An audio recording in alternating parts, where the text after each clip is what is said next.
Majestades, señor presidente del gobierno, señor ministro de Educación, Cultura y Deporte, señor rector de la Universidad de Alcalá de Henares, señor presidente de la Comunidad de Madrid, señor alcalde de esta ciudad, autoridades estatales, autonómicas, locales y académicas, amigas, amigos, señores y señoras. Antes de empezar, solo quería recordar a Gabriel García Márquez. Antes de Gabriel García Márquez, nuestro querido Gabo, como lo llamó ayer el rey de España en el almuerzo, antes éramos los condenados de la tierra, término que acuñó Frantz Fanon, les condamnés de la terre, al referirse a los países llamados del tercer mundo. Pero con sus 100 años de soledad, García Márquez le dio alas a América Latina y es ese gran vuelo el que hoy nos envuelve, nos levanta y hace que nos crezcan flores en la cabeza. Soy la cuarta mujer en recibir el premio Cervantes, creado en 1976. Los hombres son 35. María Zambrano fue la primera y los mexicanos la consideramos nuestra porque debido a la Guerra Civil Española vivió en México y enseñó en la Universidad Nicolaita en Morelia, Michoacán. Simone Weil, la filósofa francesa, escribió que echar raíces es quizá la necesidad más apremiante del alma humana. En María Zambrano, el exilio fue una herida sin cura que la convirtió en una exiliada de todo menos de su escritura. La más joven de todas las poetas de América Latina en la primera mitad del siglo XX, la cubana Dulce María Loynaz, segunda en recibir el Cervantes, fue amiga de García Lorca y hospedó en su finca de La Habana a Gabriela Mistral y a Juan Ramón Jiménez. Años más tarde, cuando le sugirieron que abandonara la Cuba revolucionaria, respondió que cómo iba a marcharse si Cuba era una invención de su familia. A Ana María Matute la conocí en el Escorial en 2003. Hermosa y descreída, sentí afinidad con su obsesión por la infancia y su imaginario riquísimo y feroz. María, Dulce María y Ana María, las tres Marías, zarandeadas por sus circunstancias, no tuvieron santo a quien encomendarse y sin embargo, hoy por hoy son las mujeres de Cervantes, al igual que Dulcinea del Toboso, Lucinda, Zoraida y Constanza. A diferencia de ellas, muchos dioses me han protegido porque en México hay un dios bajo cada piedra, un dios para la lluvia, otro para la fertilidad, otro para la muerte. Contamos con un dios para cada cosa y no con uno solo que de tan ocupado puede equivocarse. Del otro lado del océano, en el siglo XVII, la monja jerónima Sor Juana Inés de la Cruz supo desde el primer momento que la única batalla que vale la pena es la del conocimiento. Con mucha razón, José Emilio Pacheco la definió: Sor Juana es la llama trémula en la noche de piedra del virreinato.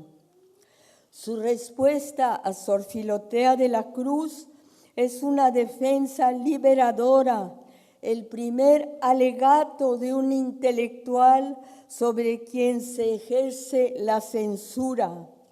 En la literatura no existe otra mujer que al observar el eclipse lunar del 22 de diciembre de 1684 haya ensayado una explicación del origen del universo.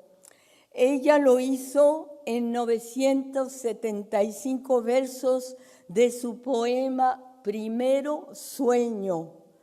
Dante tuvo la mano de Virgilio para bajar al infierno, pero nuestra Sor Juana descendió sola y al igual que Galileo y Giordano Bruno, fue castigada por amar la ciencia y reprendida por prelados que le eran harto inferiores. Sor Juana contaba con telescopios, astrolabios y compases para su búsqueda científica. También dentro de la cultura de la pobreza se atesoran bienes inesperados. Jesús Apalancares, la protagonista de mi novela, una novela testimonio, Hasta no verte, Jesús mío, no tuvo más que su intuición para asomarse por la única apertura de su vivienda, a observar el cielo nocturno como una gracia sin precio y sin explicación posible. Jesús vivía a la orilla del precipicio, por lo tanto el cielo estrellado en su ventana era un milagro que intentaba descifrar. Quería comprender por qué había venido a la tierra, para qué era todo eso que la rodeaba y cuál podría ser el sentido último de lo que veía. Al creer en la reencarnación, estaba segura de que muchos años antes había nacido como un hombre malo que desgració a muchas mujeres y ahora tenía que pagar sus culpas entre abrojos y espinas. Mi madre nunca supo qué país me había regalado cuando llegamos a México en 1942 en el Marqués de Comillas, el barco con el que Gilberto Bosques salvó la vida de tantos republicanos que se refugiaron en México durante el gobierno del general Lázaro Cárdenas. Mi familia siempre fue de pasajeros en tren, italianos que terminan en Polonia, mexicanos que viven en Francia, norteamericanas que se mudan a Europa. Mi hermana Kitsia y yo fuimos niñas francesas con un apellido polaco. Llegamos a la inmensa vida de México, como diría José Emilio Pacheco, al pueblo del sol. Desde entonces vivimos transfiguradas y nos envuelve, entre otras encantaciones, la ilusión de convertir fondas en castillos con rejas doradas. Las certezas de Francia y su afán por tener siempre la razón palidecieron al lado de la humildad de los mexicanos más pobres. Descalzos, caminaban bajo su sombrero o su rebozo, se escondían para que no se les viera la vergüenza en los ojos.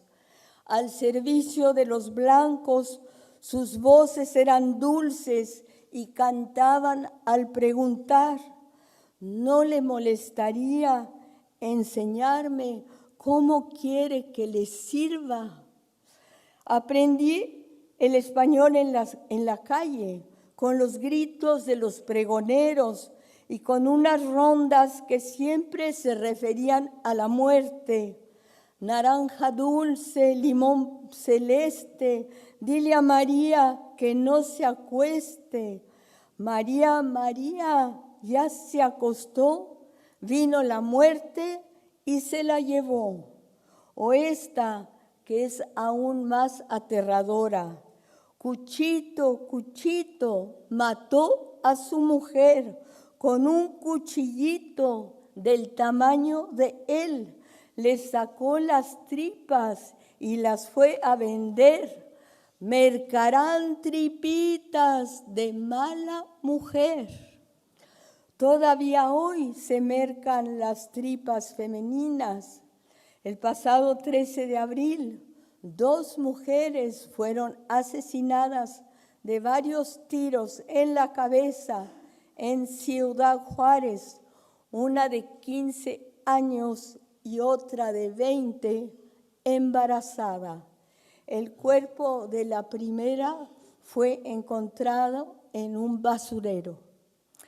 Recuerdo mi asombro cuando oí por primera vez la palabra gracias y pensé que su sonido era más profundo que el merci francés.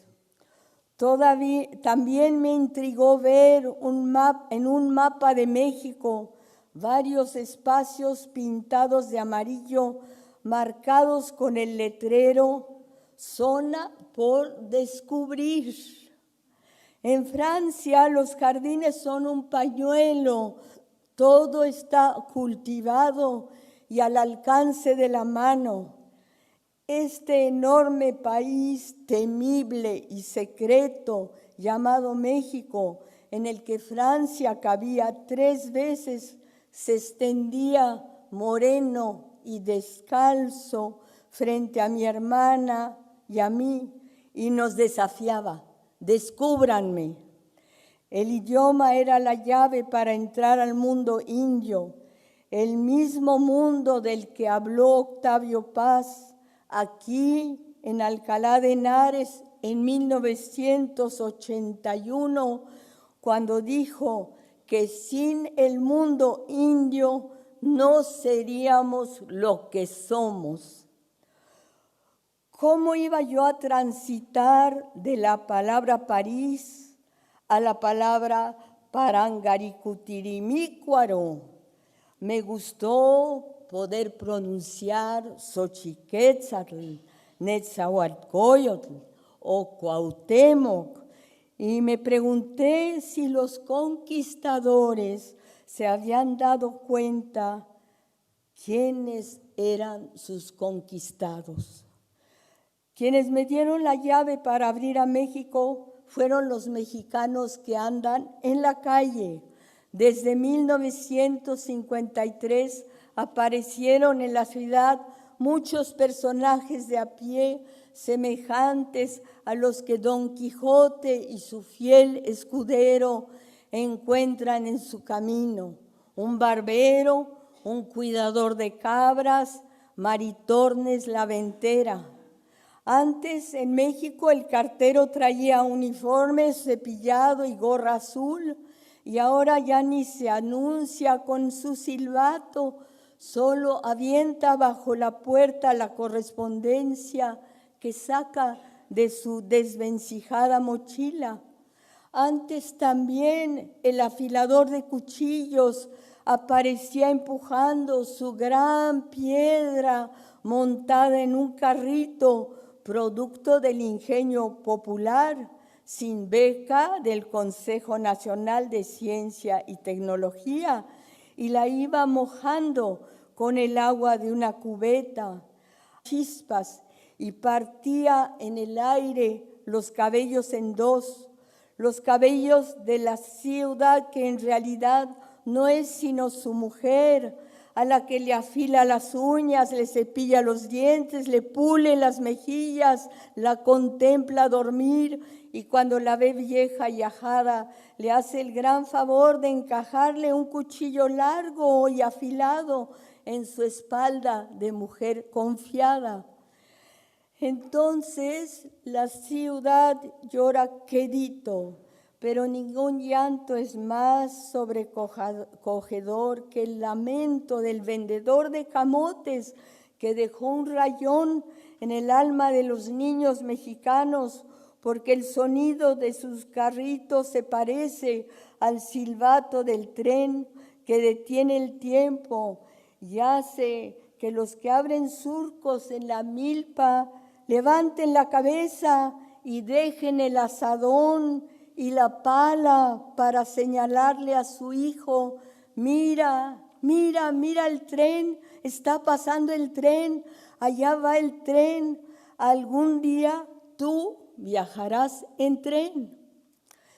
Tina Modotti llegó de Italia, pero bien podría considerarse la primera fotógrafa mexicana, moderna. En 1936, en España, cambió de profesión y acompañó como enfermera al doctor Norman Bethune a hacer las primeras transfusiones de sangre en el campo de batalla. 38 años más tarde, Rosario Ibarra de Piedra se levantó en contra de una nueva forma de tortura, la desaparición de personas.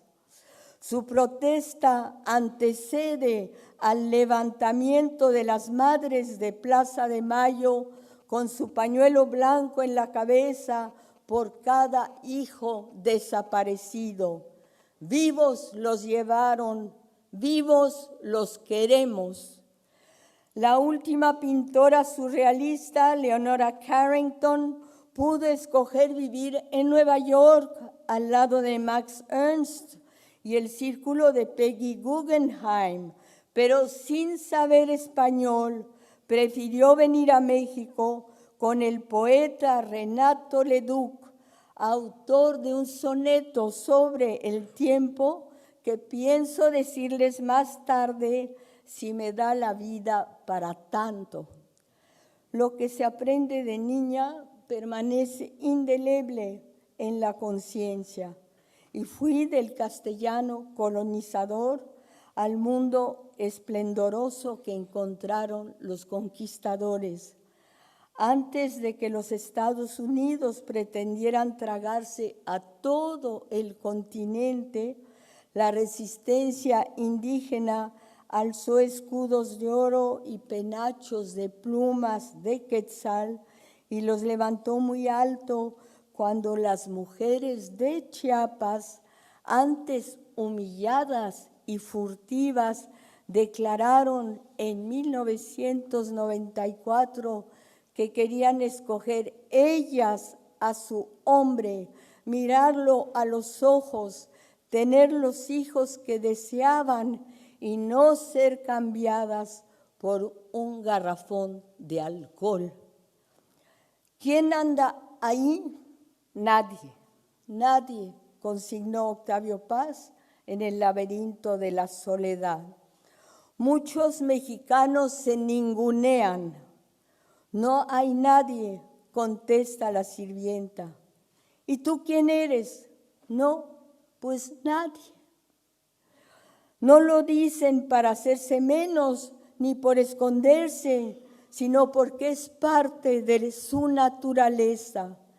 Tampoco la naturaleza dice lo que es, ni se explica a sí misma, simplemente estalla. Durante el terremoto de 1985, muchos jóvenes punk, de esos que se pintan los ojos de negro y el pelo de rojo, con chalecos y brazaletes cubiertos de estoperoles y de clavos, arribaban a los lugares siniestrados, edificios convertidos en sándwich, y pasaban la noche entera con picos y palas para sacar escombros que después acarreaban en cubetas y carretillas. A las 5 de la mañana, ya cuando se iban, les pregunté por su nombre y uno de ellos me respondió, pues póngame nomás Juan. No solo porque no quería singularizarse o temiera el rechazo, sino porque al igual que millones de pobres, su silencio es también un silencio de siglos de olvido y de marginación. Tenemos el dudoso privilegio de ser la ciudad más grande del mundo, casi 9 millones de habitantes. El campo se vacía, todos llegan a la capital que tizna a los pobres, los revuelca en la ceniza, les chamusca las alas, aunque su resistencia no tiene límites y llegan desde la Patagonia para montarse en el tren de la muerte llamado la Bestia, con el solo fin de cruzar la frontera a Estados Unidos. En 1979, Marta Traba publicó en Colombia una América Latina, en la que los personajes son los perdedores de nuestro continente, los de a pie, los que hurgan en la basura, los recogedores de desechos de las ciudades perdidas, las multitudes que se pisotean para ver al Papa, los que viajan en autobuses atestados, los que se cubren la cabeza con sombreros de palma, los que aman a Dios en tierra de indios. He aquí a nuestros personajes, los que llevan a sus niños a fotografiar ya muertos para convertirlos en angelitos santos, la multitud que rompe las vallas y desploma los templetes en los desfiles militares, la que de pronto y sin esfuerzo hace fracasar todas las malintencionadas políticas de buena vecindad, esa masa anónima, oscura e imprevisible que va poblando lentamente la cuadrícula de nuestro continente, el pueblo de las chinches, las pulgas y las cucarachas, el miserable pueblo que ahora mismo deglute al planeta. Y es esa masa formidable la que crece y traspasa las fronteras, trabaja de cargador o de mocito, de achichincle, ilustrador de zapatos. En México los llamamos boleros. El novelista José Agustín declaró al regresar de una universidad norteamericana, allá creen que soy un limpiabotas venido a más. Habría sido mejor que dijera un limpiabotas venido a menos. Todos somos venidos a menos, todos menesterosos. En reconocerlo está nuestra fuerza. Muchas veces me he preguntado si esa gran masa que viene caminando lenta e inexorablemente desde la Patagonia a Alaska se pregunta hoy por hoy en qué grado depende de los Estados Unidos. Creo más bien que su grito es un grito de guerra y es avasallador. Es un grito cuya primera batalla literaria ha sido ganada por los chicanos. Los mexicanos que me han precedido son 4. Octavio Paz en 1981, Carlos Fuentes en 1987, Sergio Pitol en 2005 y José Emilio Pacheco en 2009. Rosario Castellanos y María Luisa Puga no tuvieron la misma suerte y las invoco, así como a José Revueltas. Sé que ahora los 7 me acompañan, curiosos por lo que voy a decir, sobre todo Octavio Paz. Ya para terminar, y porque me encuentro en España entre amigos, quisiera contarles que tuve un gran amor platónico por Luis Buñuel, porque juntos íbamos al Palacio Negro de Lecumberri, cárcel legendaria de la Ciudad de México, a ver a nuestro amigo Álvaro Mutis, el poeta y gaviero, compañero de batallas de nuestro indispensable Gabriel García Márquez. La cárcel, con sus presos reincidentes, llamados conejos, nos acercó a una realidad compartida, la de la vida y la muerte tras los barrotes. Ningún acontecimiento más importante en mi vida profesional que este premio que el jurado del Cervantes otorga a una Sancho Panza femenina que no es Teresa Panza, ni Dulcinea del Toboso, ni Maritornes, ni la princesa Micomicona que tanto le gustaba a Carlos Fuentes, sino una escritora que no puede hablar de molinos porque ya no los hay, y en cambio lo hace de los andariegos comunes y corrientes que cargan su bolsa del mandado, su pico o su pala, duermen a la buena ventura y confían en una cronista impulsiva que retiene lo que le cuentan. Niños, mujeres, ancianos, presos, dolientes y estudiantes caminan al lado de esta reportera que busca, como lo pedía María Zambrano, ir más allá de la propia vida, estar en las otras vidas. Por todas esas razones, el premio resulta más sorprendente y por lo tanto es más grande la razón para agradecerlo. El poder financiero manda no solo en México, sino en el mundo. Los que lo resisten, montados en Rocinante y seguidos por Sancho Panza, son cada vez menos.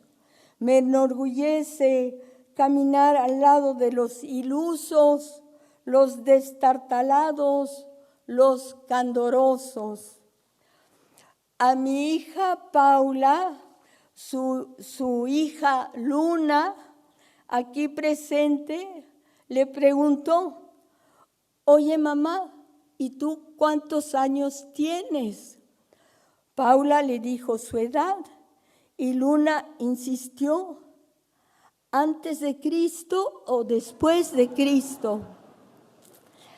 Es justo aclararle hoy a mi nieta que soy una evangelista después de Cristo, que pertenezco a México y a una vida nacional que se escribe todos los días y todos los días se borra porque las hojas de papel de un periódico duran un día, se los lleva el viento, terminan en la basura o empolvadas en las hemerotecas. Mi padre las usaba para prender la chimenea. A pesar de esto, mi padre preguntaba temprano en la mañana si había llegado el Excelsior, que entonces dirigía Julio Scherer García, y leíamos en familia. Frida Kahlo, pintora, escritora e ícono mexicano, dijo alguna vez: espero alegre la salida y espero no volver jamás. A diferencia de ella, espero volver,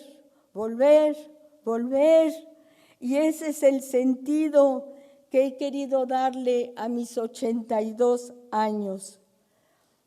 Pretendo subir al cielo y regresar con Cervantes de la mano para ayudarlo a repartir como un escudero femenino Premios a los jóvenes que como yo hoy, 23 de abril de 2014, Día Internacional del Libro, lleguen a Alcalá de Henares.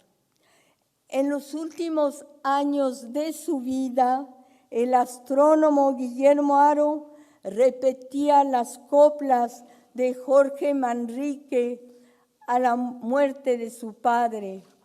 Observaba durante horas a una jacaranda florecida y me hacía notar cómo se pasa la vida, cómo se viene la muerte tan callando.